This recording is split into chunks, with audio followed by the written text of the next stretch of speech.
چلیں جی. الحمدللہ رب العالمین والصلاة والسلام علی نبینا محمد وعلی آلہ وصحبہ اجمعین، اما بعد. ہم پڑھ رہے ہیں قواعد الترجیح عند المفسرین، اور اس کتاب کی ہم تیسری فصل پڑھ رہے ہیں.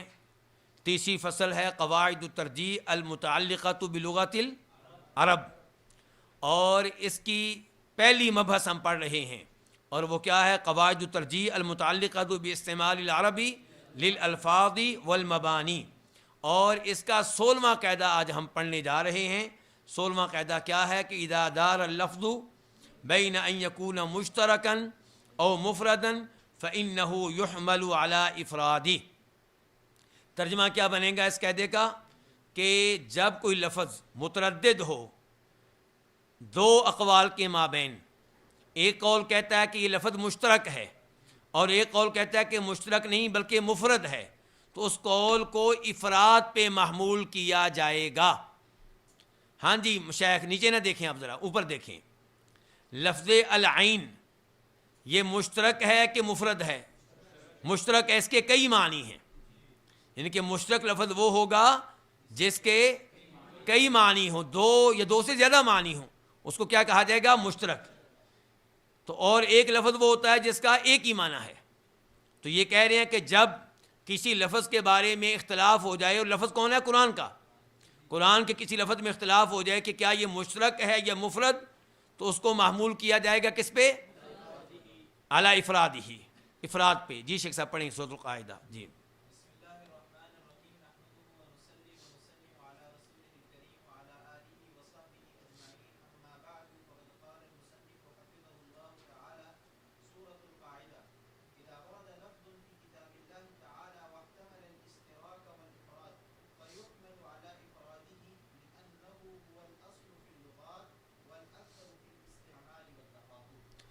جی جب اللہ کی کتاب میں کوئی لفظ وارد ہو آئے، یعنی کہ اللہ کی کتاب میں کوئی لفظ آئے واحتمل، اور اس میں احتمال ہو دو چیزوں کا، نمبر ایک الاشتراک کا، نمبر دو الافراد کا.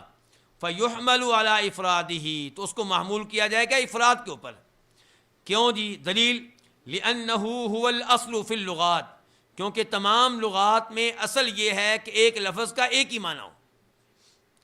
والاکثر فی الاستعمال والتخاطب، اور استعمال میں اور باہمی گفتگو میں یہی چیز اکثر ہے.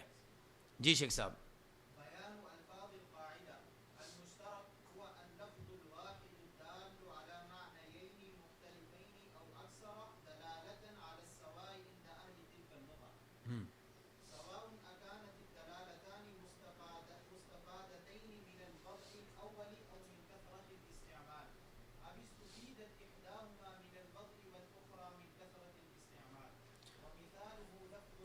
نہیں رک جائیں.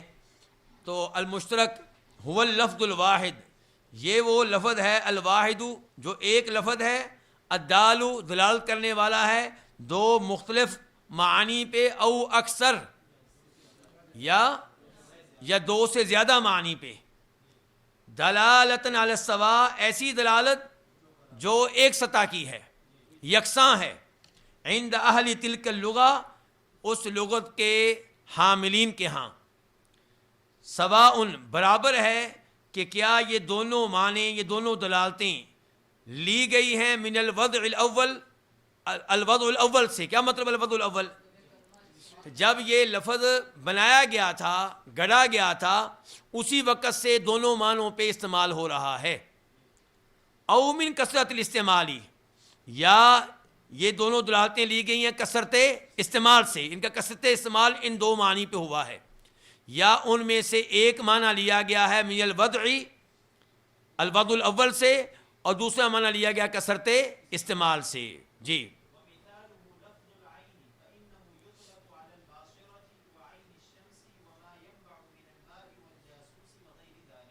ہاں، اور اس کی مثال لفظ عین ہے.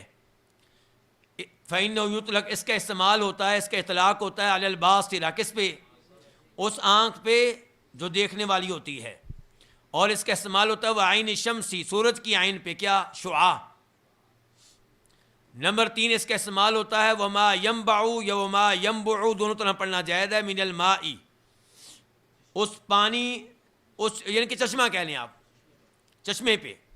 نمبر 4 والجاسوس، جاسوس پہ، اور کہتے ہیں وغیر ذالک، اور اس کے علاوہ بھی اس کے کئی معنی ہیں۔ مثال کے طور پہ نظر بد، یہ تو آپ نے بھی کئی دفعہ پڑھا ہوا ہے نا جی، نہیں اینک کے اوپر نہیں، اینک کو نظارہ، نظارہ کہتے ہیں، اور ہے معنی، نقدی کے اوپر عین کا استعمال ہوتا ہے، کئی اور چیزیں اور معنی ہیں۔ چلیں جی، اچھا ایک مثال اور لکھ لیں، یہ اس دوسری کتاب سے ہے، المشتری، المشتری لفظ کا استعمال ایک ستارہ بھی ہے جس کو کیا کہتے ہیں، الکوکب، پہلا معنی اس کا کیا، الکوکب، اور دوسرا المبتاع، کوئی چیز خریدنے والا، اس کو کیا کہتے ہیں، المشتری، دو معنی ہو گئے۔ چلیں شیخ صاحب جی،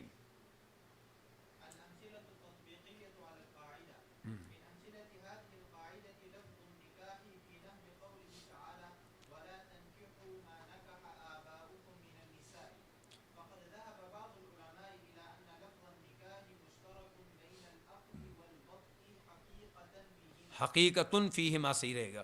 چلیں شیخ صاحب، اس قاعدہ کی مثالوں میں سے ایک مثال لفظ نکاح ہے، جو اللہ تعالیٰ کے اس فرمان میں آیا ہے کہ ولا تنکحوا، اور تم نکاح نہ کرو، ما، ان عورتوں سے جن سے نکاح کر چکے ہوں تمہارے آبا، تمہارے ابا جی یا تمہارے دادا جی یا تمہارے پردادا جی۔ تو فقد ذهب بعض العلماء، بعض علماء اس طرف گئے ہیں کہ لفظ نکاح جو ہے مشترکن، یہ کیا ہے، یعنی کہ اس کے دو معنی ہیں، پہلا معنی کیا، العقد، دوسرا الوطء۔ العقد کس کو کہتے ہیں، نکاح، نکاح جو ہوتا ہے ایجاب و قبول، اور دوسرا یہ کہ الوطء اس سے مراد ہے جماع کرنا، یعنی کہ اپنے والد کی بیوی سے نکاح جماع نہ کرو، اپنے دادا کی بیوی سے جماع نہ کرو، اور پہلا کیا معنی تھا کہ نکاح نہ کرو باقاعدہ۔ اور یہ کچھ علماء کرام کا موقف ہے کہ یہ مشترک ہے، اور دونوں میں دونوں معنی حقیقی ہیں، مجازی نہیں ہیں۔ چلیں جی جی، وذهب آخرون الی، یہ نمبر 2 لکھ دیں، پہلا جو قول تھا وہ نمبر 1 ہو گیا جی۔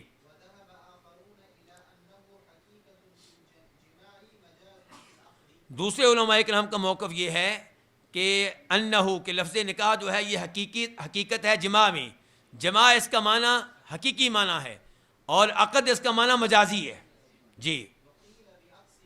اور تیسرا قول جو ہے وہ اس کے الٹ ہے کہ اصل کیا ہے، عقد ہے، اور جماع کا معنی جو ہے وہ مجازی ہے جی۔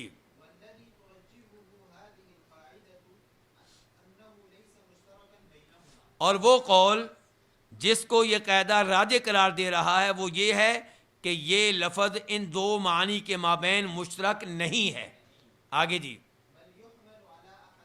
بلکہ اس لفظ کو محمول کیا جائے گا ان دو معنی میں سے کسی ایک پہ جی، یا معنی یعنی کہ الوطی پہ یا العقد پہ جی۔ فہذا ارجح، تو یہ زیادہ راجح ہے، یہ کیا، اس کو محمول کرنا ایک معنی پہ، افراد پہ، تو اس کو افراد پہ محمول کرنا زیادہ راجح ہے، من کونہ، اس بات سے کہ یہ بنے مشترک جی، کیونکہ اشتراک خلاف اصل ہے، کما تقرر هذه القاعدہ، جیسا کہ یہ قاعدہ طے کر رہا ہے جی۔ باقی رہی یہ بات کہ ان دو معنی میں سے پھر کس معنی کو اس آیت کی تفسیر میں مقدم کیا جائے گا، ترجیح دی جائے گی۔ جب پتہ چل گیا کہ معنی ایک ہی ہے، معنی ایک ہی ہے، تو اب اس آیت کی تفسیر میں لفظ نکاح سے کون سا معنی مراد لیں گے، کس کو ترجیح دیں گے جی۔ تو یہ ایک اور بحث ہے، اور یہ ہمیں داخل کر دے گی ایک اور قاعدے میں، وہ کون سا قاعدہ جی،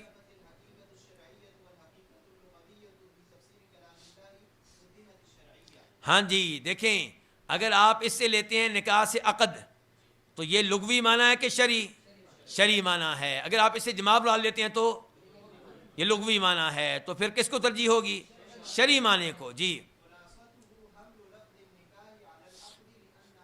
تو اس کا خلاصہ یہ ہے اس بحث کا کہ لفظ نکاح کو محمول کیا جائے عقد کے اوپر، کیونکہ یہیں شرعی حقیقت ہے اس لفظ میں. جی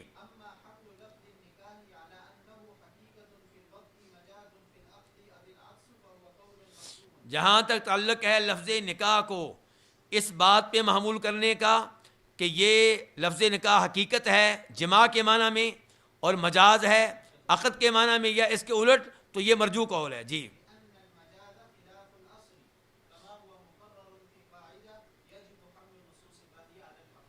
ٹھیک ہو گیا.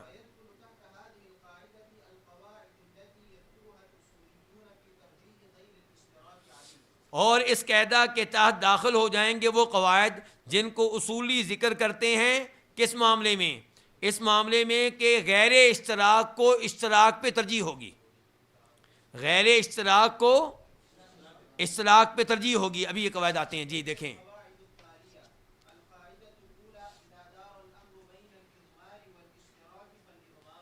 ہاں جی، جب کسی جگہ پہ اختلاف ہو جائے کہ یہاں پہ یا تو کوئی لفظ مقدر نکالا جائے یا ایک لفظ کو اشتراک پہ محمول کیا جائے تو کیا بہتر ہوگا؟ اضمار بہتر ہوگا. جی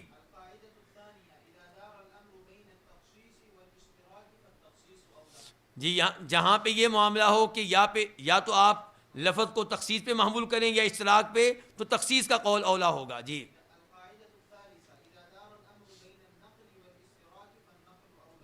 جب اب معاملہ متردد ہے دو چیزوں کے مابین، النقل والاشتراک. نقل سے مراد کیا ہے کہ اس لفظ کا معنی منتقل ہو گیا ہے لغہ سے شرع کی طرف، شرعی معنی کی طرف، تو وہاں پہ آپ کس کو لیں گے؟ النقل کو لیں گے. جی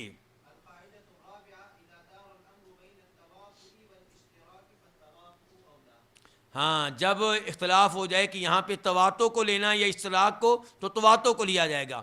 تواتو سے کیا مراد ہے؟ جی اس کی تعریف نیچے دیکھیں آپ، نمبر 5. جی پڑھیں.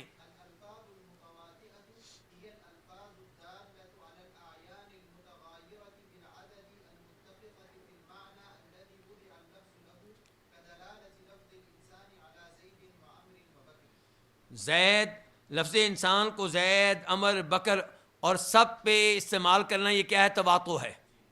لفظ انسان اس کو استعمال کرنا ایک ایک انسان کے اوپر، یہ کیا ہے؟ یہ تواتو ہے. چلیں اچھا، اب بس یہاں پہ یہ لکھ لیں، نمبر میں آپ کو لکھوا دیتا ہوں. آپ کہہ رہے تھے نا بس یہ لکھوا دوں میں، بلکہ شاید مثال بھی لکھوا دوں، صرف مثال، وضاحت نہیں.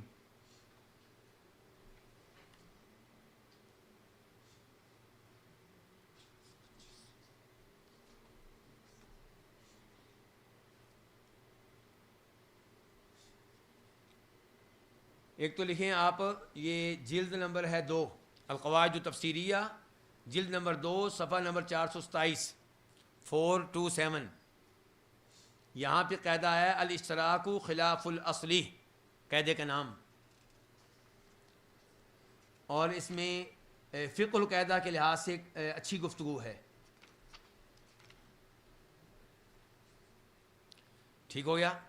اچھا پھر وہاں پہ مثال جو پہلی دی گئی ہے وہ ہے الرحمن علی العرش استویٰ.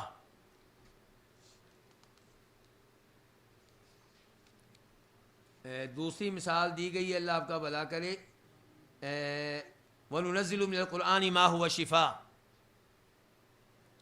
اور تیسری مثال دی گئی ان اللہ وملائکتہ یصلون علی النبی.